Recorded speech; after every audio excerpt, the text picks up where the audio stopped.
Good evening, my fellow Americans. It's been 343 days since the virus that has ravaged our nation tragically claimed its first life. On February the 6th in 2020, Patricia Dowd took her last breath at home under the California sun in Santa Clara. She was 57 years old, a beloved wife, mother, daughter, sister. She never knew she had the virus at the time when most folks never heard about the virus. But just like that, she was gone. And almost exactly 1 year later, nearly 400,000 of our fellow Americans have met the same cruel fate. Countless families and friends left behind with unrelenting grief and guilt, anger and frustration. And the emptiness felt by the loss of life is compounded by the loss of our way of life. During this pandemic, millions of Americans, through no fault of their own, have lost the dignity and respect that comes with a job and a paycheck. Millions of Americans never thought they'd be out of work. Many of them never even envisioned the idea, are facing eviction, waiting for hours in their cars to feed their families as they drive up to a food bank. Millions have kept their jobs but have seen their hours and paychecks reduced, barely hanging on as well. That's happening today in the United States of America. Just as in the midst of the dark winter of this pandemic, as cases, hospitalizations, and deaths spike at record levels, there is real pain overwhelming the real economy. One where people rely on paychecks, not their investments, to pay for their bills and their meals and their children's needs. You won't see this pain if your scorecard is how things are going on Wall Street. But you will see it very clearly if you examine what the twin crises of a pandemic and this sinking economy have laid bare. The growing divide between those few people at the very top who are doing quite well in this economy and the rest of America. Just since this pandemic began, the wealth of the top 1% of the nation has grown roughly $1.5 trillion since the end of last year, 4 times the amount for the entire bottom 50% of American wage earners. Some 18 million Americans are still relying on unemployment insurance. Some 400,000 small businesses have permanently closed their doors. And it's not hard to see that we're in the middle of the once-in-several-generations economic crisis with a once-in-several-generations public health crisis. The crisis of deep human suffering is in plain sight, and there's no time to waste. We have to act, and we have to act now. This is what economists are telling us. More importantly, it's what the values we hold dear in our hearts as Americans are telling us. A growing chorus of top economists agree that the moment of crisis, in this moment of crisis, with interest rates at historic lows, we cannot afford inaction. It's not just that smart fiscal investments, including deficit spending, are more urgent than ever. It's that the return on these investments in jobs, racial equity, will prevent long-term economic damage, and the benefits will far surpass the cost. A growing number of top economists has shown even our debt situation will be more stable, not less stable, if we seize this moment with vision and purpose. And so tonight, I'd like to talk to you about our way forward, a 2-step plan of rescue and recovery, a 2-step plan to build a bridge to the other side of the crisis we face to a better, stronger, more secure America. Tonight, I'll lay out my first step, the American Rescue Plan that will tackle the pandemic and get direct financial assistance and relief to Americans who need it the most. Next month, my first appearance before a joint session of Congress, I will lay out my Build Back Better recovery plan. It'll make historic investments in infrastructure, that Build Back Better plan. Infrastructure, manufacturing, innovation, research and development, and clean energy. Investments in a caregiving economy and in skills and training needed by our workers to be able to compete and win in the global economy of the coming years. Moody's, an independent Wall Street firm, said my approach will create more than 18 million good-paying jobs. Our rescue and recovery plan is a path forward with both seriousness of purpose and a clear plan, with transparency and accountability, with a call for unity that is equally necessary. And unity is not some pie-in-the-sky dream. It's a practical step to getting the things we have to get done as a country get done together. As I said when it passed in December, the bipartisan COVID-19 relief package was a very important first step. And I'm grateful for the Democrats, Republicans, and independent members of Congress who came together to get it done. But I said at the time, it's just a down payment. We need more action, more bipartisanship, and we need to move quickly. We need to move fast. Our rescue plan starts aggressively in order to speed up our national COVID-19 response. The vaccines offer so much hope, and we're grateful to the scientists and researchers and everyone who participated in the clinical trials.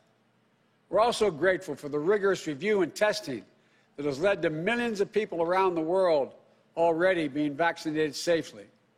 But the vaccine rollout in the United States has been a dismal failure thus far.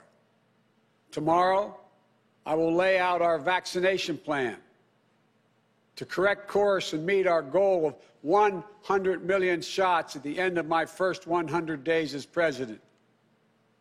This will be one of the most challenging operational efforts we have ever undertaken as a nation. We'll have to move heaven and earth to get more people vaccinated, to create more places for them to get vaccinated, to mobilize more medical teams to get shots in people's arms, to increase vaccine supply, and to get it out the door as fast as possible. We'll also do everything we can to keep our educators and students safe, to safely reopen a majority of our K-8 schools by the end of the first 100 days. We can do this if we give the school districts, the schools themselves, the communities, the states, the clear guidance they need, as well as the resources they need that they can't afford right now because of the economic dilemma they're in. That means more testing and transportation, additional cleaning and sanitizing services in those schools, protective equipment and ventilation systems in those schools. We need to make sure that workers who have COVID-19 symptoms are quarantined, and those who need to take care of their family members with COVID-19 symptoms should be able to stay home from work and still get paid. This will reduce the spread of the virus and make sure workers get the support they need to maintain their families. But we need about $400 billion in funding from Congress to make all of what I just said happen. It's a great deal, but I'm convinced we are ready to get this done. The very health of our nation is at stake. Our rescue plan also includes immediate relief to Americans hardest hit and most in need. We will finish the job of getting a total of $2,000 in cash relief to people who need it the most. The $600 already appropriated is simply not enough. You just have to choose between paying rent and putting food on the table. Even for those who've kept their jobs, these checks are really important. You see, if you're an American worker making $40,000 a year with less than $400 in savings, maybe you've lost hours, or maybe you're doing fewer shifts, driving a truck or caring for the kids or the elderly. You're out there putting your life on the line to work during this pandemic and worried every week that you get sick, lose your job, or worse. $2,000 is going to go a long way to ease that pain. We'll also provide more peace of mind for struggling families by extending unemployment insurance beyond the end of March for millions of workers. That means that 18 million Americans currently relying on unemployment benefits while they look for work can count on these checks continuing to be there. Plus, there will be a $400 per week supplement so people can make ends meet. This gets money quickly into the pockets of millions of Americans who will spend it immediately on food and rent and other basic needs. As the economists tell us, that helps the whole economy grow. We'll also tackle the growing hunger crisis in America. As I speak, and the Vice President-elect has spoken to this many times, 1 in 7 households in America, more than 1 in 5 Black and Latino households in America, report they don't have enough food to eat. This includes 30 million adults and as many as 12 million children. It's wrong. It's tragic. It's unnecessary. It's unacceptable. So we're going to extend emergency nutritional assistance for 43 million children and their families enrolled in the SNAP program through the rest of this year. We'll help hard-hit restaurants prepare meals for the hungry, provide food for the families who need it. We will invest $3 billion in making sure mothers and their young children have the nutrition they need. This will not only meet our moral obligation we have to one another, but will also spur our economic growth, get restaurants and workers back on the job. And as we work to keep people from going hungry, we'll also work to keep a roof over their heads, to stem the growing housing crisis and evictions that are looming. Approximately 14 million Americans are falling behind on rent, many at risk of eviction. If we don't act now, there'll be a wave of evictions and foreclosures in the coming months as the pandemic rages on. This would overwhelm emergency shelters, increase COVID-19 infections as people have nowhere to go and can't socially distance. Next week, we'll take action to extend nationwide restrictions on evictions and foreclosures. This will provide more than 25 million Americans greater stability instead of living on the edge every single month. And I'm asking Congress to do its part by funding rental assistance for 14 million hard-hit families and tenants. It will also be a bridge to economic recovery for countless mom-and-pop landlords.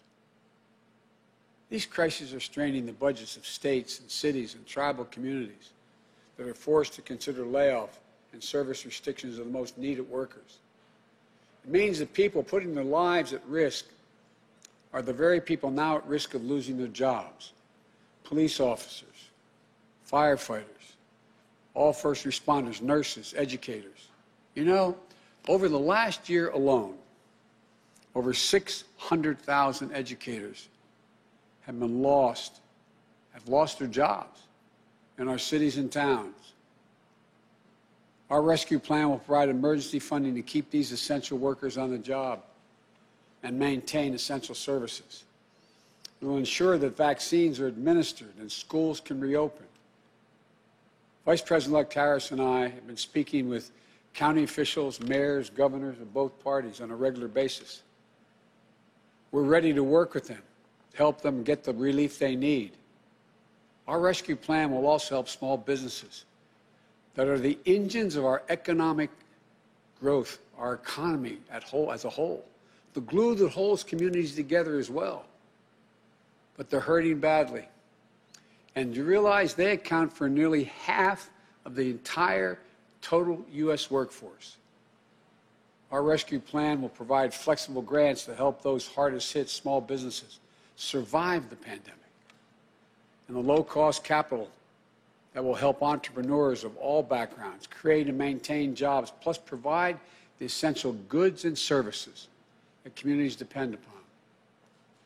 Last week, I laid out how we'll make sure that our emergency small business relief is distributed swiftly and equitably, unlike the first time around.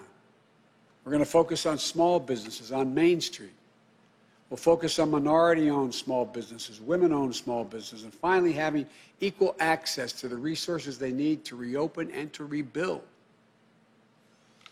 And we will be responsible with taxpayers' dollars, ensuring accountability that reduces waste and fraud and abuse like we did in the Recovery Act that I administered in our administration. Direct cash payments, extended unemployment insurance, rent relief, food assistance, keeping essential frontline workers on the job, aid to small businesses. These are the key elements to the American Rescue Plan that would lift 12 million Americans out of poverty and cut child poverty in half. That's 5 million children lifted out of poverty if we move. Our plan will reduce poverty in the black community by 1/3, reduce poverty in the Hispanic community by almost 40%. And includes much more, like an increase in the minimum wage to at least $15 an hour. People tell me that's going to be hard to pass. Florida just passed it. As divided as that state is, they just passed it. The rest of the country is ready to move as well. It should be a national minimum wage of $15 an hour. No one working 40 hours a week should live below the poverty line. That's what it means. If you work for less than $15 an hour and work 40 hours a week, you're living in poverty. It includes access to affordable child care that will enable parents, particularly women, to get back to work. I look forward to working with members of Congress of both parties to move quickly to get the American Rescue Plan to the American people. And then we can move with equal urgency and bipartisanship to my Build Back Better recovery plan that I will call for next month to generate even more economic growth. American manufacturing was the arsenal of democracy in World War II. It will be so again. Imagine a future made in America, all made in America, and all by Americans. We'll use taxpayers' dollars to rebuild America. We'll buy American products, supporting millions of American manufacturing jobs, enhancing our competitive strength in an increasingly competitive world. Imagine historic investments in research and development to sharpen America's innovative edge in markets where global leadership is up for grabs, markets like the battery technology, artificial intelligence, biotechnology, clean energy. Imagine confronting the climate crisis with American jobs and ingenuity leading the world. It's time to stop talking about infrastructure and to finally start building an infrastructure so we can be more competitive. Millions of good-paying jobs that put Americans to work rebuilding our roads, our bridges, our ports, to make them more climate resilient, to make them faster, cheaper, cleaner, to transport American-made goods across our country and around the world. That's how we compete. And imagine millions of jobs in a caregiving economy to ease the financial burden of caring for young children and aged loved ones. Let's make sure our caregivers, mostly women, women of color, immigrants, have the same pay and dignity that they deserve. So we can do these bold, practical things now. You know, I know what I just described does not come cheaply, but failure to do so will cost us dearly. The consensus among leading economists is we simply cannot afford not to do what I'm proposing. Independent, respected institutions from around the world, from the Federal Reserve to the International Monetary Fund, have underscored the urgency. Even Wall Street firms have reinforced the logic.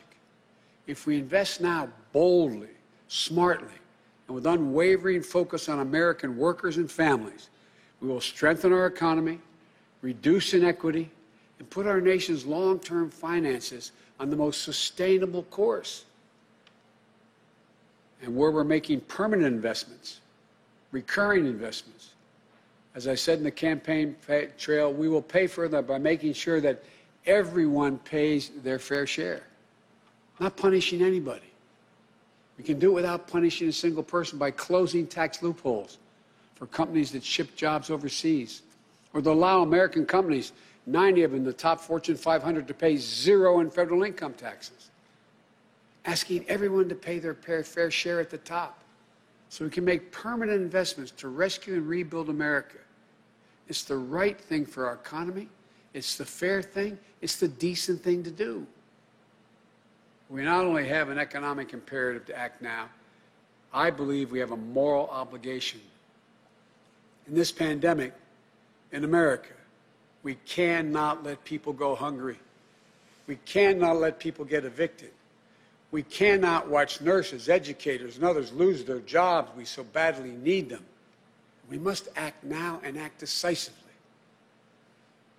My fellow Americans, the decisions we make in the next few weeks and months are going to determine whether we thrive in a way that benefits all Americans, or that we stay stuck in a place where those at the top do great, while economic growth for most everyone else is just a spectator sport, and where American prospects dim, not brighten. These investments will determine whether we reassert American leadership and outcompete our competitors in a global economy. We're better equipped to do this than any nation in the world. Or that we watch them catch up and pass us by. Together, I know which path we'll choose. And that includes all Americans, so we can own the 21st century. But even with all these bold steps, it's going to take time to get where we need to be. There will be stumbles, but I will always be honest with you about both the progress we're making and what setbacks we meet. And there will, and here's the deal, the more people we vaccinate, the faster we do it, the sooner we can save lives and put this pandemic behind us and get back to our lives and our loved ones. And the sooner we can rescue and rebuild the American economy, the biggest and most profitable engine in the world. I know it's been nearly a year that tested us beyond measure. For all of you who have lost someone, my heart goes out to you. I know that feeling looking at that empty chair across the table. All of you who've fallen on hard times, I know you can never get back what you lost, but as your president, I know that every day matters and every person matters. From the very first to the nearly 400,000 lost American souls and counting, to the millions of you just looking for a fighting chance in this economy, I promise you, we will not forget you. We understand what you're going through. We will never, ever give up. And we will come back. We'll come back together. Well, we didn't get into all this overnight. We won't get out of it overnight. And we can't do it as a separated and divided nation. The only way we can do it is to come together as fellow Americans, as neighbors, as the United States of America. And when we do, there's nothing beyond our capacity. I've said this many times. When America acts as one, there's never been a single thing we've been unable to do, no matter how consequential the issue has been. Out of all the peril of this moment, I want you to know, I give you a word, I see the promise as well. We've seen clearly what we face now. And I remain so optimistic about America. As optimistic as I've ever been. We have everything we need, but the will must be demonstrated. So come Wednesday, we begin a new chapter. The Vice President-elect and I will do our best to meet all the expectations you have for the country and the expectations we have for it. I'm confident. I am truly confident. Together, we can get this done and come out better off than when we went into this crisis. God bless you all, and may God protect our troops.